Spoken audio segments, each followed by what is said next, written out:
I would probably say the number one challenge we faced was really started at the top with ourselves as leaders and being cohesive in where we wanted to go with the business. So I think part of that comes with transition and trying to solve how do you switch from generation to generation. We know where cash is starting to get tight or constricted or where it gets a little better. And so now we really get the sense of a pulse of our business is really helpful when you're managing your business.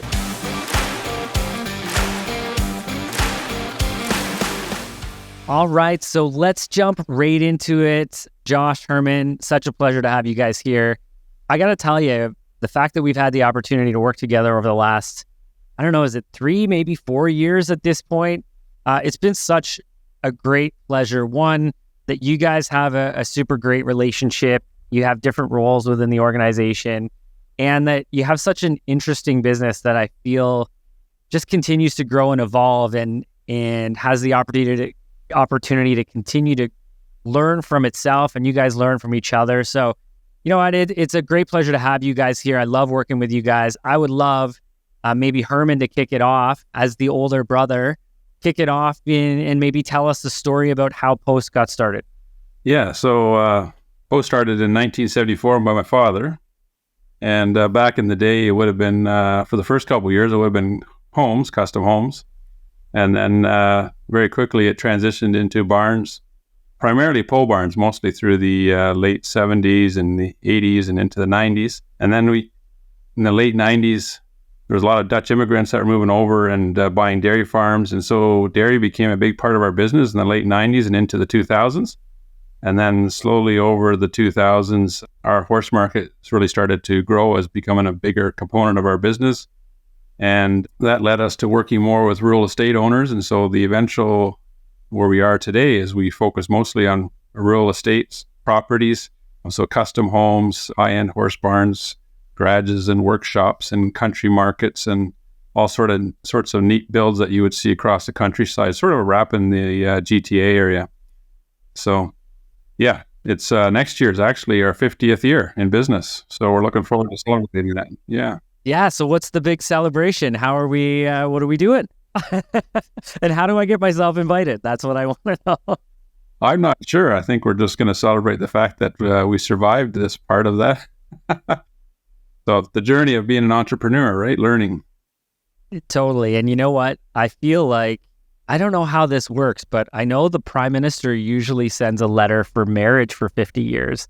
And I feel like the marriage success rate and the business success rate are probably likely around the same statistic, maybe even harder to accomplish. And I would probably challenge that. So, you know what, we should get Justin on the phone, and I would expect that he writes a nice letter. Yeah, we'll look forward to that one. I don't know that that's the celebration that you're looking for, but yeah.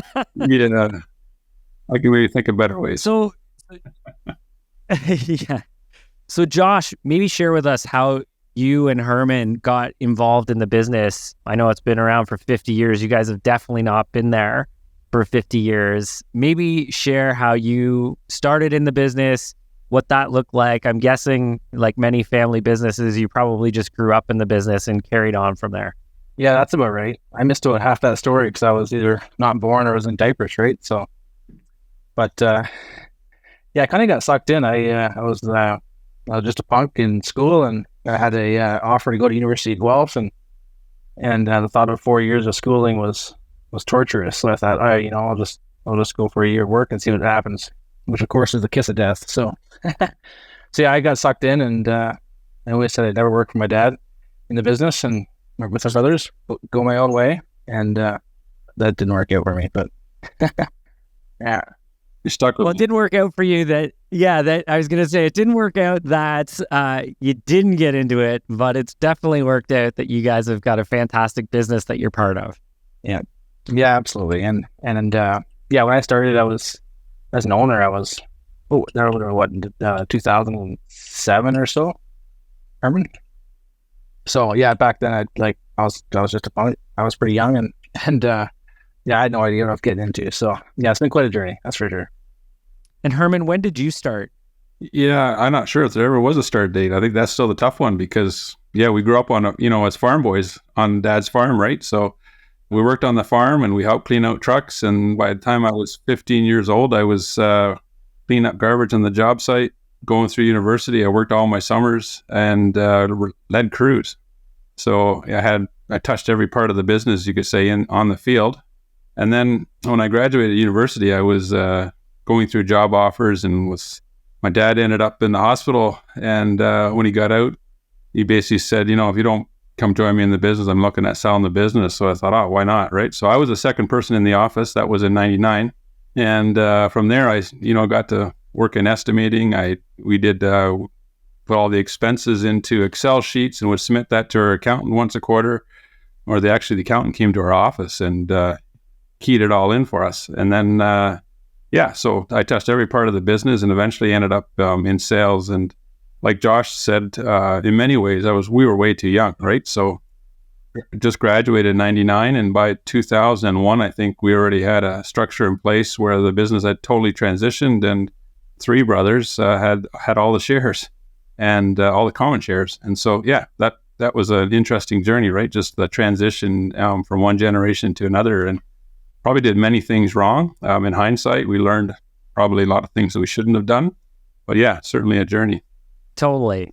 So let me ask you guys this, and family business has its own dynamic that's very special and unique, but maybe share a little bit about the two of you and, the ability to rely on each other, not only as business partners and, Herman and Josh being, major executives in his organization, but what does that look like because you guys are family? What's that extra reliance, dependability? What does that look like? How does that feel from a family dynamic?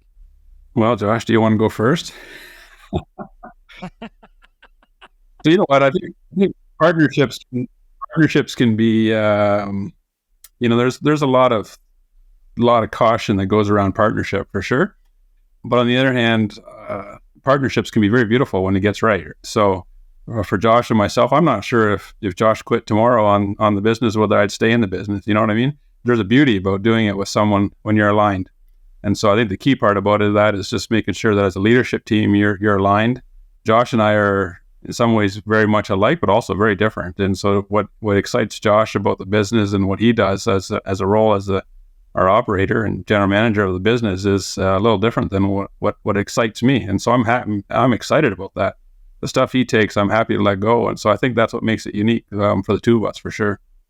And what an interesting evolution, right? And I think every entrepreneur can appreciate, respect that, where, you didn't end up when you first started this, and Herman 25 years ago, you've got your own celebration that's happening at a 25-year mark. That's pretty amazing as well. But thinking of when you started 25 years ago and Josh 16, thinking of what your role was, and you were probably just taking on anything that you could. And now looking at it as being, well-defined roles and being able to delegate, that's just part of the entrepreneurial journey. And I would say, one of the reasons you guys continue to be so successful is that you do create those roles for people, for delegation, that allows you to essentially empower them to be successful in doing something that the organization needs. And that's one of the things I think you guys have done really, really well over the years, and probably contributed to a lot of your success. Now, even just thinking of that, do you guys want to share what it is that, your specific role in the organization and what you tend to take on as a responsibility on the day-to-day basis? Yeah, I can go first. So I'm, as the operator, I take care of basically everything except for sales and marketing. And so I'm more on the finance, HR, and people management, right? So like Herman said, we have very opposite geniuses, which is pretty cool. And just allows us to kind of bounce each other's perspective off each other, which is quite helpful. So it's not, I wouldn't say it feels siloed at all. Like in some ways it can feel like that in the sense we're both running all day, but this one quick phone call on the road, we're caught back up and running, right? So it works well. Yeah, absolutely. And Herman, what's your day-to-day look like? Well, I'm probably still primarily quite heavy in sales and sort of the growth of the businesses. That's kind of my primary focus. That excites me too, so I'm good with that.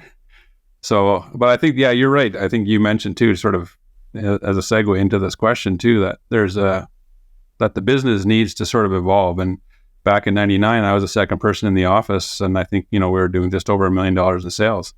And so, you're a small operation. In fact, many times our vendors and trades would call in and it would just be called John Post Construction, right? So it was really sort of hinged on my father. And so what ended up happening was over that next decade, we go up to 10 million just in the construction business alone. And it blew every system we had in place out of the water, right? And so now you can be good people running, doing good work, but because you're not in an organizational mindset, you're still in a sort of a mom and pop mindset, you just can't keep up. And so, for us, that came about 2010, 2011, 2012. They were tough years that we had to learn a lot of mistakes the hard way and sort of retract the business and just take it at a more of a reasonable pace. And now really focused on understanding that our scalability of our business really comes down to systems, and it sets up people to win. So that's pretty cool. Yeah, absolutely. And you know what? I remember reading the book Good to Great, and it talked about the characteristics of a lot of great organizations, what made them great, and the evolution of those organizations even after that book was released. One of them was the major GE that they talked about. That GE looks totally different than it did 15 years ago when that book was released. And it's interesting you point out challenges along the way, but that's part of the journey, right? Where it's like, as a small business owner, as an entrepreneur, we're all going to hit roadblocks. And, as much as we try and plan out that everything's going to be perfect, it's just never going to be. But it's how we adapt to that, our resilience to be able to, turn things around or to continuously improve is something, again, I think you guys do extremely well. One of the questions that maybe spurred from Josh, from your comment about, your alignment between you and Herman, I think comes a lot from, the core values and the vision that you guys have created for the organization and the culture that you guys have created. I know we touched on this earlier on in the day when we were back and forth, but wanted to know if you wanted to share a little bit about what that is, the purpose of the business and why your values and your culture is so strong at Post. Yeah, I think, when we started the process of like, I think it would have been 3-4 years ago, kind of we took the business over from our brothers. And then that during that chapter, we kind of shifted over and Herman and I were like, okay, we need to figure out and kind of articulate what our values really are. And at that time, I was still a little bit like, what's the point of this? Like, I read all the books, I get it all. I don't think I truly understood the impact that would make on our organization and on our team. And I actually started with my own personal values. So I figured those out first. And then it probably took us a year of just bantering back and forth. And we actually got a screenwriter involved with that just to kind of help us kind of articulate it. And so, by the time we had it kind of sort of figured out, it just kind of took off for us. It really aligned us, helped us to, just incorporate it in terms of how we behave as an organization, right? How we make decisions in the boardroom, how we treat customers, how we deal with difficult situations. So I would say it's probably one of the key levers in our transition was definitely the mission, vision, and the values. So yeah, I know. I know with us, right? And you guys, we obviously work closely together. We had an acquisition earlier in the year, and it was interesting even seeing two businesses come together as one and trying to adapt to one way of one business's thinking versus another. And I know for us, we had to redefine what our new combined entity was, what our new values were, even though they weren't much different. Just, that new entity and what it meant to all the people that were involved in how we act and what's important to us and, what it was that we were trying to accomplish. And I think, from my perspective and everything I see with the thousands of companies we work with, that is a key element of success, is having your culture well-defined and making sure that everybody's working together under those rules. And again, I think you guys do that extremely well. I have a question for you that I'd love to know is, and maybe each of you can share, but if you're thinking about, the one challenge that you face in your business that you feel is a really great challenge, maybe you wouldn't like to have that challenge, but you do, and, what your approach is to how you resolve that. Herman, maybe start with you. Like, what do you feel like a big challenge has been in the business over the years? Yeah, I would probably say the number one challenge we faced was really started at the top with ourselves as leaders and being cohesive in where we wanted to go with the business. So I think part of that comes with transition and trying to solve, how do you switch from generation to generation? And I think as brothers too, there was once four of us, right, in the business, all equal partners trying to figure out where our sweet spot was. But once you get, I think for us, what we found is that the biggest thing was that when we had cohesion as leaders, then your team recognizes that, your team starts to gel together because your leadership teams gel together, and now your values and your mission can be held up consistently, and you can start to implement it. So then it actually just creates a bit of a snowball. It's kind of like that flywheel effect, in the good great, right? Like it just starts to gain momentum. And so it's a pretty beautiful thing when you can see that happen and how that develops. But yeah, in some ways it took us a few too many years to figure that out. So, which I think is the beauty of business in many ways, right? You're never at the finish line. And so you kind of feel like, okay, if we reach this plateau, we'll be cool. But yeah, at that plateau, there's a new set of challenges and a new set of dynamics that come with it. And business keeps evolving. So I think that's what excites us too in the morning, is getting up and tackling those challenges, and doing that with the people that we're involved with, right? So yeah, it's a pretty cool privilege. Yeah, 100%. We were kind of joking beforehand.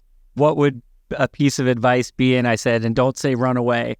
Because it is, entrepreneurship is something that unless you are one, unless you've been a small business owner, you don't understand what goes into being that leader, and the challenges and the hardships and the resilience and the stress level.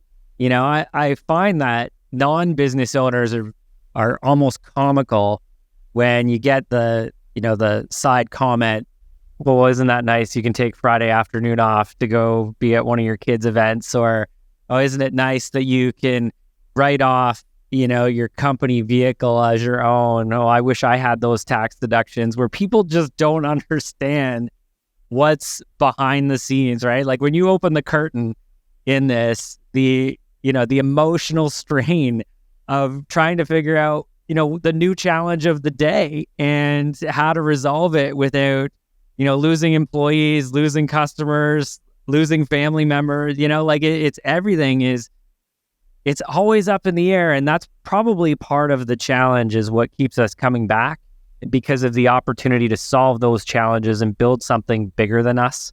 And I know that's at least why I get up every day and try and do it, is to solve the problem.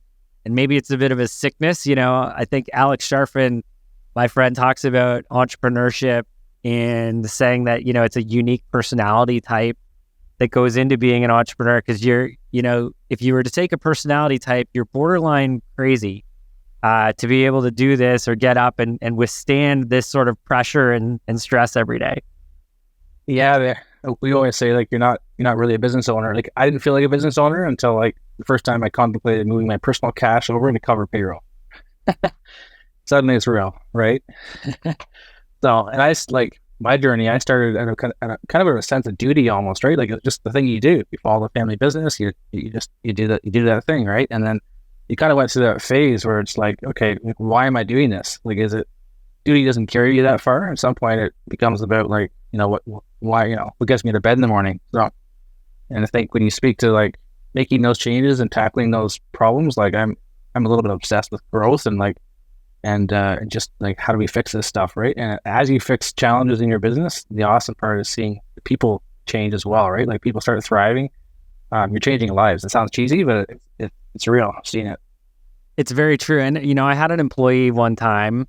Employee and I were having a little bit of a challenge in working together in a cohesive way. And, that employee said to me, Bob, you've changed.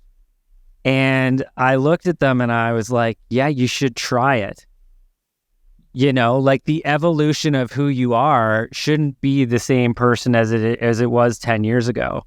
Like, continuing to better yourself is something that I think, not only as a business owner, but the evolution of who you are as a human, as a leader, needs to continue to grow. And I'm with you, Josh. Like, growth is something that's huge for me, and contribution is another element of what I like to be able to accomplish during the day, and, being able to help advance our society and our clients. And, for us, it's pretty cool because working with people like you guys, if I can help support you guys in growth and contribution and growing, your business and helping more people and impacting more lives indirectly, with the hundreds or thousands of clients that we're working with, we're having a huge impact. And I'm sure you guys feel the same way, for everybody that you're building a new structure for, or an arm of a building, or a renovation, or a deck, or whatever it looks like, it's increasing the joy and happiness and fulfillment that individuals have,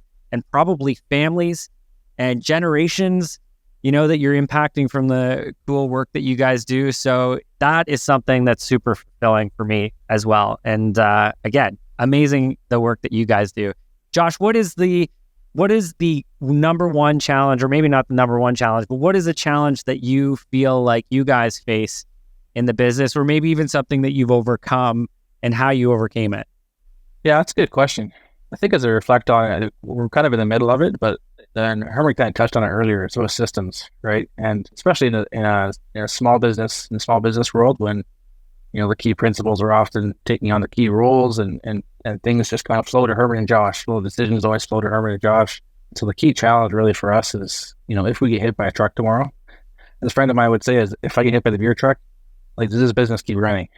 And of all the ways to go, the beer truck's probably not the worst one, but at the end of the day, like, we have to systemize our team and systemize our business so that things keep rolling, and we can deliver and repeat their delivery consistently, right? So that's the biggest challenge, and certain roles are easier than others. So in some ways, I've extracted myself or been able to have more flexibility by systemizing, say, finance and HR and those sorts of things, whereas sales is obviously a little more complicated at times, right? So yes, and I think so for me, there's a couple elements there. One, I think systemization is something that you can avoid as an entrepreneur until you can't. And, I feel like I tried to avoid it too. We got up to maybe about 40 people. And at that point, I was still the puppet master, right? I could still be able to do this and keep track of everything. But, as a leader, you want to continue to evolve, you want to grow. Those systems have to come into play. Otherwise, you lose accountability. And even if you have a great culture and you're aligned on, your purpose and your why, and here's the core values that you follow, the accountability of delivery becomes challenging at that time without any sort of system or documentation or accountability. So completely agree. I think the other part, and I think you touched on it, and I think it's a little bit by design, it's that, when you're growing a company and you're building a company, you actually get to design it the way that you want it to be. So even if there are systems, and I know we're thinking of Herman in this situation where he's still really involved in the sales, there's a part of it, Herman, that I'm guessing you just love the sales part of it. Like, by design, you like to go out, create new relationships, help, showcase the great work that your company does and share that with people. Is that too far of a stretch, or is that pretty fair? No, that's pretty fair. I think, that's the beauty of what I get to do. I'm on the leading edge of it. I get to hear customer feedback directly. And, one of the things we say in our business too is that we want to do construction without the drama. And that, I think, that really resonates with clients, right? They're used to watching HGTV and these shows and projects that go over budget, schedules that get elongated, and, crappy workmanship hidden behind the drywall. And so they're often that relationship that I get to start and embark upon for most of these clients is a little bit, has a little bit of fear, right? Like, who am I actually signing on with? And so that's the beauty of it, is I get to see it at the front edge, but then I also get to work within the team, because in reality, everybody comes to work and they want to work without drama. They want to leave home and go to a spot that they love to work at and work with people that share the same values as them and want to do well. So when you're all in cohesive with that desire to work without drama, it becomes very easy to start to recognize drama, call it out. And I think it just extends outwards. So your vendors, they don't want to work with drama. They don't want to work with a construction company that's always back charging them and treating them unwell. So that starts to flow out. And I think that's when you say you get to shape a business, I think that's what I think is really interesting, right? And that's kind of ties into, our vision is that we want to enrich lives by building beauty, right, in a better way. So I think, we're entrusted with a business, and we're blessed with this organization. I mean, yes, there's been tough days, and there's days where I would have sold it for $100 if you came in and offered me that for my share, and I would have walked out. But the real beauty is working with the people that we get to work with day in and day out. And then, for me, I love architecture, so I get to work with people and talk architecture. So I need systems. So Josh is helping me, because I'm probably your typical sales guy that just loves to go out and knock out a deal and come back and throw it on the desk and have someone else run with it. But so the systems are what really gives me the beauty of doing what I love to do. I just, as an organization, we need to make sure that the systems don't make it into a bureaucracy, but keep that entrepreneurial spirit, allow these things to happen without the drama, and then just allow the customer to have a good experience in the end.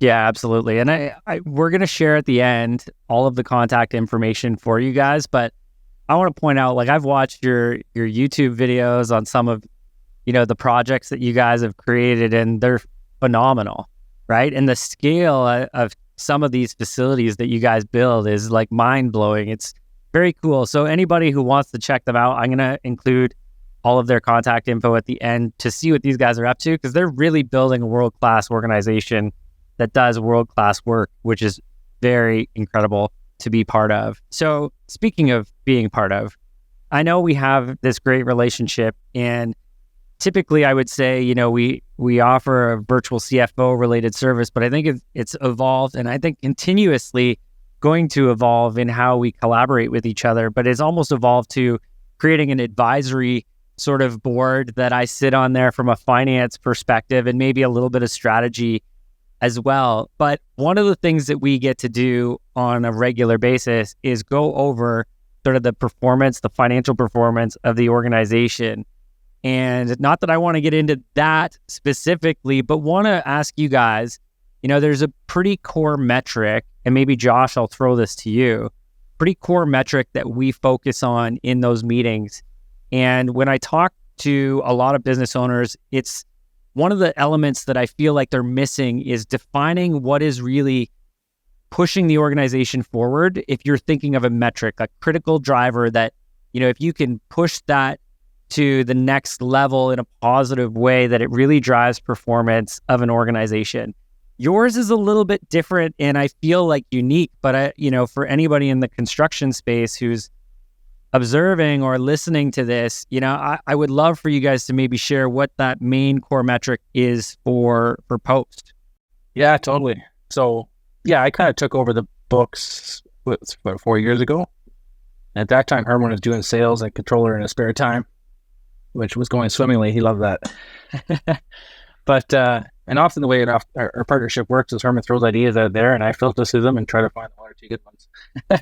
And anyways, so at one point, the challenge we had is how to, from a financial perspective, we'd have like months where you made lots of money, next month you lost lots of money, and then overall we're doing okay. But it's just if you lose lots of money, you don't sleep well that weekend, or so you're always trying to figure out how do we have consistent reports that we actually believe and trust. And so Herman had this idea that, hey, why don't we start with, essentially the resource that we have the least of, right? And so for us, at the end of the day, we're selling labor, we're selling our team, right? It's all about our team. I can't just, I can't scale without our team. And so we look at basically our man hours for everything. So the biggest metric in our business is return on man hour. Yeah. And it's good too, because the more available resources you guys have, the more you push your revenue line, the more you push projects across the goal line. And it's interesting and it's fantastic to see, as the business continues to have, construction world, we're going to have cyclical sort of timelines where maybe we can't get permits quick enough because townships are changing, or maybe weather comes into play and, we've got some cold weather and it holds us back from building a foundation to get a project started. But it is incredible to watch that as a very key metric that drives your business consistently. So the more time we can in your business get people on the ground and working on those projects, the more successful your business is. Are there any other metrics that you guys think are valuable in the business? I know, Herman, maybe I'll throw it over from a sales perspective. Are there any sales metrics that you try and look at in the business to know that you're heading in the right direction? Maybe, but I wouldn't talk about them. I'd probably go right back to return on man hours. And the reason I would do that is because in sales, we'd often look at what's your profit margin, right? But what we found was that once we actually figured out our limiting factor of how much revenue we can pump through to the year is the size of our construction team. So the question is how much revenue can you make with each hour? Because that's the most valuable resource you got. Everything else is adding to it, right? But you can't grow your team up to a certain limit. So when we set up our budget, that's how it starts. How many man hours are we going to put through this year? Is it going to be 60,000 man hours? And if it's 60,000 man hours, how much business are we going to do? Who's going to be honored to have these men work on their project? And so now from a sales perspective, that starts to define which jobs and which bids we go after. And sometimes the customer tells us that, right? So we bid on a project and I look at the return on man hours and I think, oh, it's too low. And so I have to put more margin on it just because that's what it takes to run our business and run our people through. And then we present it to a client and they say, oh, you know what? You're way out to lunch. We say, yeah, sorry, thank you for the opportunity. We move on. And then we get other jobs which we land and we're like, wow, that was pretty cool. And maybe our margin overall is down, but our return on man hours is up. So it's really trying to find what's the right mix. And like we've had projects where we've gone in and just framed 20 houses or 40 houses in a subdivision, and you come out with ridiculously gross margin. But then when you actually factor it out, you look at your return on man hours, because it's all labor, it doesn't cover the business. And we've had it the other way around where you sub out a ton of work to, let's say, concrete, a lot of high concrete component, and you sub it out to trades. You take a markup on that. Well, if you factor that in on return on man hours, it makes your returns better. So it really created this metric that allowed our business to find success. And our customers told us what business we needed to be in just by pricing it right. And then the beauty side of it is once we understood that, we now could do our work in progress, which was our biggest accounting nightmare. And as Josh mentioned, this up and down swing from month to month was all based on how do we calculate our WIP. And once we realized, hey, you know what, we're not going to take revenue on trade work. We're going to take revenue on man hours only and record it in the books. And once we did that, we started to see our financial reporting just smoothing right out. So now we can close each month within 2-3 weeks. When we're closing a month, we're forecasting the next month, so we know exactly how our business is tracking. We know where cash is starting to get tight or constricted, or where it gets a little better. And so now we really get the sense of a pulse of our business that is really helpful when you're managing your business. And then, yeah, it allows us to hop on a call with you and sound like we at least got our stuff together. So, that's the beauty part about it, that this advisory board that we have with yourself and our HR advisor, Steve, and then with some key members of our team just allows us all to be ready and come to the table with all our numbers together. It creates accountability in the organization. And because we have this critical number of man hours or return on man hours for us, we now have ability to manage our business forward in a way that's been quite consistent. I love that. And, if there's a takeaway, well, I think there's two things. One I want to highlight in a second, but I think for anybody listening, you need to find your critical number. And when you do, you can start to see how your business can be influenced in a positive way going forward. And, I know you guys do that extremely well. And I think the clarity on that, whether it's one number or it's, a few key metrics, having those really well defined and monitoring them is so important to a business's health and financial success. Herman, you said something in there, though, that I want to highlight. And I think this goes to the culture and the values that you guys bring. And this is why I like working with you guys so much. You said when you were talking about a sale and someone essentially saying, we want Post to come and do this development, you referred to that as the honor they would have for the talented people on your team to deliver this product for them. And I think, that is such and I probably didn't phrase that exactly the way that you did, because I think you phrased it so beautifully. It's so cool. And it's something too that I would love your team to hear that, because that's just how you guys feel. That's the passion that you guys have for what you do, and the care and concern and excitement to share the skills of the team that you guys have built as well. And I think, as an entrepreneur, that's what we're really, when we start building a team, that's what we're trying to build, is something that, other people have the honor to receive the service and the skills of the team that we've put together. And it's like proud parent moment when you watch your kid excel at something. It's really cool to feel the passion of what you just shared about your team and how capable and talented they are. So any other thoughts on that? I just, it was something I feel, you said it and I didn't want to go past it. I want to give you the opportunity to finish your point, but man, oh man, was that ever a powerful leadership trait for an incredible organization. Yeah, I think it works both ways, right? Like it's an honor. It's an honor for our clients to work with us, but it's also an honor for us to work with them, right? So it's mutual, and I think that's where that win-win in business comes in play. And then we have the ability to enrich lives, and then that's really what we say is our ultimate vision, right? We're given this beautiful business that sometimes we might wince about, but it's a blessing to be able to work with people day in and day out. And our top value, that we have is put people first. And so, because relationships are the most important thing we build. In the end of the day, right? If we treat our clients like friends, we say, and our team like family. And if you were in our office or worked with our office, I think most people would say that. So we allow our team to have some flexibility in where they work. Whether they, certainly in the office team on construction, it's pretty tough. But even then, we're very accommodating about asking for time off or vacation, or if you're looking after maybe a child who's going through a tough time in life. And these kind of things, I think, are just critical to being human beings and being able to bless each other. So, what I think it just pays dividends in the end. I think we're like a family, and so we cover each other's backs as well too, right? So it just creates a I think a powerful organization when you can work that way. Totally. And in your case, your team really is like family, because Josh, kind of your brother situation there. So, but no, you know what? It's interesting. And I feel like as we continue to build a team out, the ability to build a team that can support each other in those roles, like as a small team, it's really hard when you all of a sudden lose a role. It's a big void in the organization. As much as we want to, continue to support people, as we continue to build it out, there's more support with our systems, right? Our systems allow us to bring people in to support each other. Pretty powerful.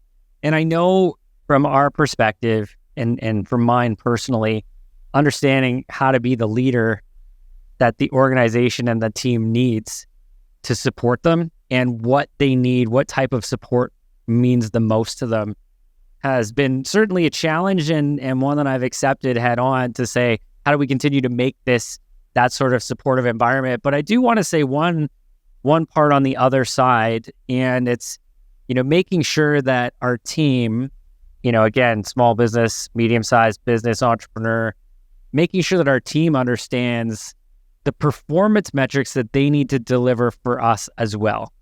Right. And, I guess the beautiful thing about family is that, and friendship, is that it's, a two-way street.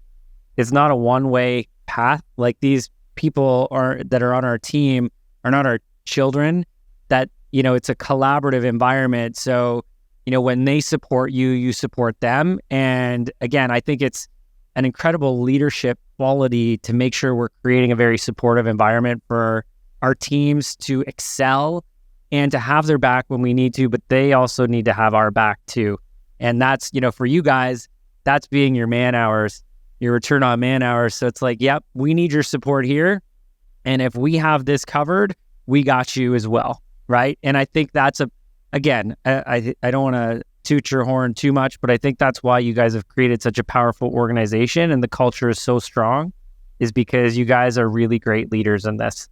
Josh, not sure if you have any thoughts on this as well, but, I could probably talk about organizations and teams and leadership all day, but if you have anything you'd like to throw in on this as well, I'd love to hear it.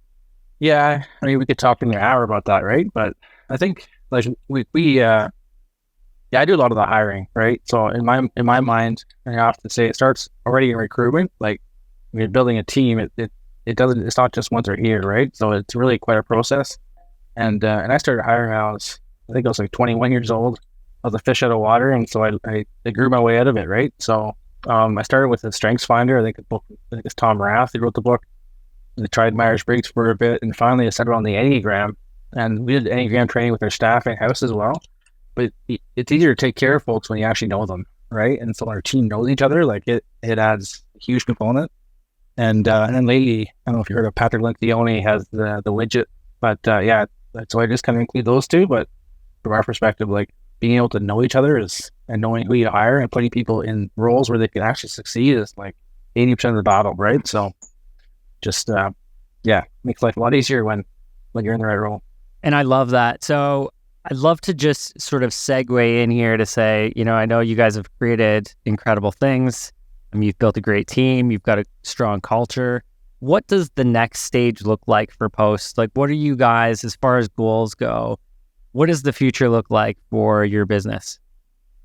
Yeah. So I was offered to go to a conference, and I went to it about a month ago, and it was on midlife crisis for like an entrepreneurs. And when I first saw it, I thought, oh, that doesn't apply to me. I'm so young.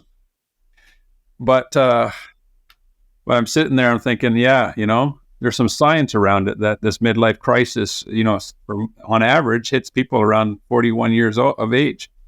And unfortunately, I'm north of that. Yeah, I just happen to be 41, so that's a little scary, but carry on. There you go. So I'm north of that. So yeah, long story short, I think, we've been thinking about that, right? Like, where is our business going to be, and how reliant is it going to be on Herman, and how reliant is it going to be on Josh, and how healthy is that? And so, we start thinking about, okay, where do we want the business to go? And if we really truly believe in our business, and we believe in our people, and that we can bring value, and we can enrich lives, and we can bless each other, then I think we're called to just continue to grow our business in a responsible way, right? To be good stewards of it. And so from our perspective, we look at that and say, okay, so what does our future look like? And so a couple of years ago, we said, you know what, in a couple of years' time, one of these summers, Josh and Herman are going to take off the full summer. And it's not really about us taking off for vacation for the summer. That's not really the point. The point is, can our business stand on its own 2 feet, not reliant on, the entrepreneur that's inside the business, that's holding everything together? And so we've made, I would say, great headway in that, in the sense that, Josh himself already currently is an acting CEO for another business that's doing, about 25 million, and is out of our business 3 to 4 days a week. And so that's really pushed our team to grow, and having systems in place allows that to happen. So we've watched our finance team flourish. We brought on a new CFO, and he's fell right into our systems, and in our perspective is thriving. And our HR team is doing well, and we're recruiting without drama. And that, I think that's so exciting for people. Now the challenge is how do we start to unravel myself out of the business, right? So so that's a growth for us. I do a lot of, because I get involved in the sale and the early front clients, and our team can cling a little bit too much to myself. And unfortunately, that's not always healthy, because, someone who has maybe not been in the business as long can do more things than I can do. I can't handle everything. And so I learned to lean on people, and we're starting to really focus on growing our project managers and our sales team, and eventually allow it so that our team can stand. And for Josh and myself, our next chapter, we're looking at it saying, how can we bless others? And maybe our journey in business has some learning curve to it that we can shorten for others. So, we've made many mistakes. My father once said that we'd make mistakes to learn, and that just sounded so wrong at the time, but in hindsight, it was right. And so here we are, and now we find ourselves helping other businesses. We listen to them, and we hear their challenges, and we're like, we went through that. That for us was 5 years ago, or that was 3 years ago, or it was 13 years ago. And here's how we handled it. And we can identify the symptoms to them pretty quickly, because, we're not folks coming in, sitting at their boardroom table like a consultant who came out of school or out of a big organization. We've got a few scars. And, if we can shorten the pain cycle for them and advance that learning curve, that feels rewarding for us to be able to do that for them. Right. So, in a nutshell, I think that's kind of what excites us. Yeah. Yeah, Josh, anything you want to add there? Well, I was going to say it's interesting how things have come full circle. I think the first time I met you, Bob, your first question was, so what are your dreams for the business? And like, I don't know, stay alive, make payroll, right? So yeah, it it takes a while for your business to mature to the point where you're allowed to dream, right? So, and yeah, we still need to take care of our foundational business or legacy business, and we can't do one at the expense of the other. But yeah, having the space and the opportunity to think about those things is pretty cool. Yeah, and I think, again, I've got this mentor that I work with, Alex Sharfin, super smart guy. And for me, I'm always thinking about growth, and I think you guys are too. But he had said something to me that, maybe 6 months ago that I felt like it resonated with me in there where, growth sometimes brings chaos with it, where it's like, okay, are we growing, beyond everything else? Like, are we, just trying to push the limits of what we can accomplish in a short period of time? And, I know you guys are focusing on systems, which I think is so imperative, especially at the size that you guys are at. And, we're doing the exact same thing.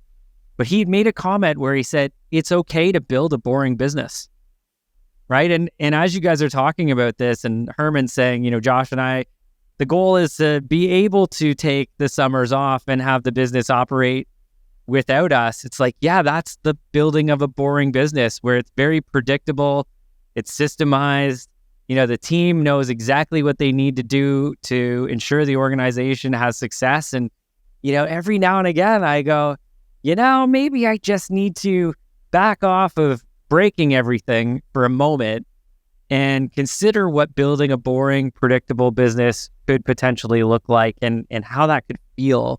And it sounds like, predictable and boring might still be a 30% growth rate, but just doing so in a calm sort of, we don't have to introduce new product or revenue lines every 6 months. We don't have to, break in a whole new department of people or new trainings or any of that. But how do we predictably grow a business in a systemized way where it can be a little bit boring and hopefully profitable along that journey? Listen, gentlemen, this is, I'm so grateful for the opportunity, one, to work with you guys, two, that you were so willing to share your insights and your experience along your journey, your incredible journey of a 50-year family business, which again, congratulations on that. That's super exciting.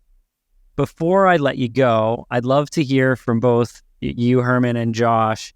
If you had to look back at yourself 5 years ago and give yourself one piece of advice, which is not allowed to be run like hell, that one has to be off the table. But if you had one piece of advice that you could share with yourself 5 years ago, looking forward, what would that one piece of advice be? Well, Josh, I think, there's two. I think there's, like we talked about, leadership and the cohesion around your values. I think that's critical. I think the other one we talked about and probably, rises to the top in many ways is, for any business, you got to know your numbers. And so, yeah, you can build a good team but you can flounder if you don't know your numbers. And I don't mean just in knowing, having your reporting well. I think knowing your critical number is absolutely important.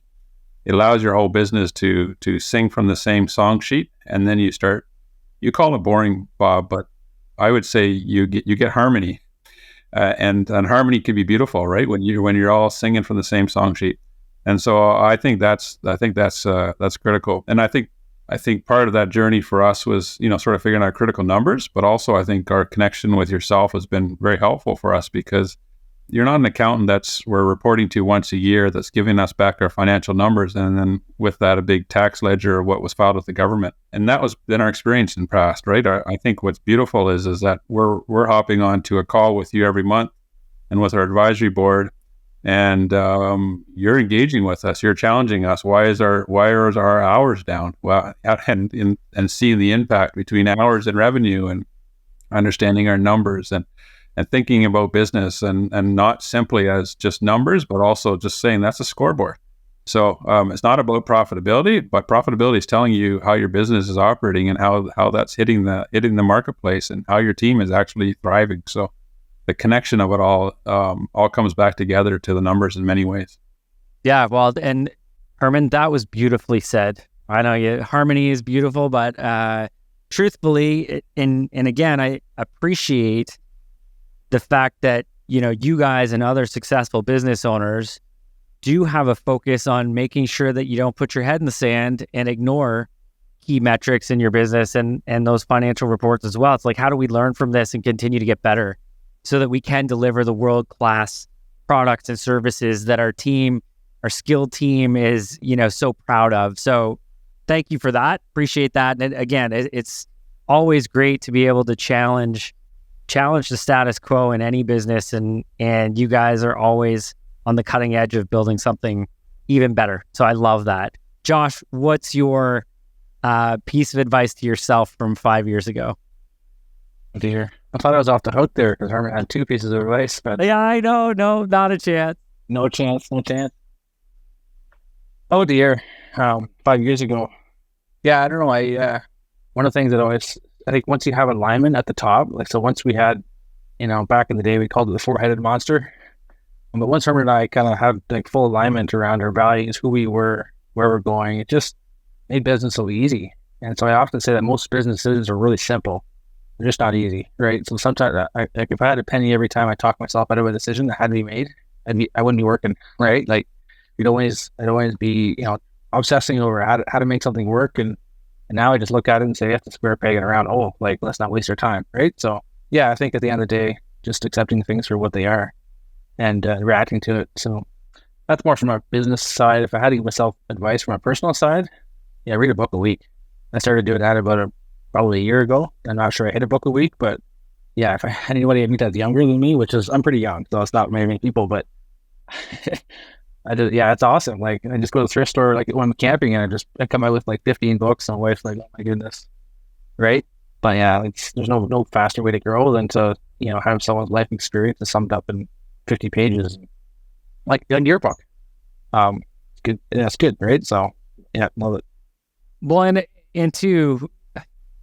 I love that, Josh. And I think that's super powerful because knowledge, again, I think for all of us, if we were to look 5 years back, we go, wow, look at how much we've grown as leaders, as human beings, based on experiences, some of them not great experiences, but man, did we learn from them, right? And I think one thing you guys also do is you're very good at investing in yourself and improving yourself. I know, Josh, we were just talking about a similar event that we'll probably both end up at next year down in Austin, Texas. And, thinking of investing in systemization or growth and learnings and teachings and investing in people and working with people like you guys who are now starting to coach different businesses and support those businesses because of the accelerated learning path of working with you versus, learning it all on your own. I think that's a pretty powerful tool. And so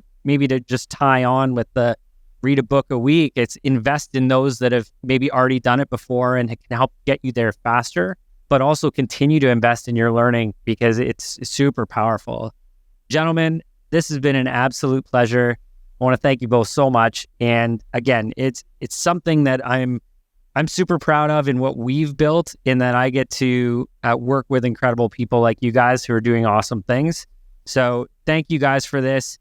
Ladies and gentlemen, this has been the Wealthy Entrepreneur Podcast. If you like this episode, please leave your comments below, like it, share it. If there's anybody who you feel would benefit from some of the learnings that we chatted about today, whether you're in the construction industry, critical drivers, building a team, alignment of culture, or, even any of the passive sort of comments that have happened today, share that with people. We're here to try and empower individuals and entrepreneurs just like you to make a massive global impact together. So if there's anything that we can do to help support you, any questions, put comments in below. Gentlemen, can you share your website and maybe some of your, how to get a hold of you the best way? We're going to include everything we can, but if you want to include maybe the easiest way that people could reach out and potentially work with you guys, what is that? How do we get a hold of you? Probably the simplest way from the construction perspective would be poststructures.com. That's, you'll find our phone number and all our critical contacts in there. Thank you, guys. I'll include all of your links to your YouTube videos and everything that I referenced earlier. We'll have your website and all your contact information. Thank you once again, gentlemen. Thank you, everybody, for checking this out today. I look forward to seeing you again next week.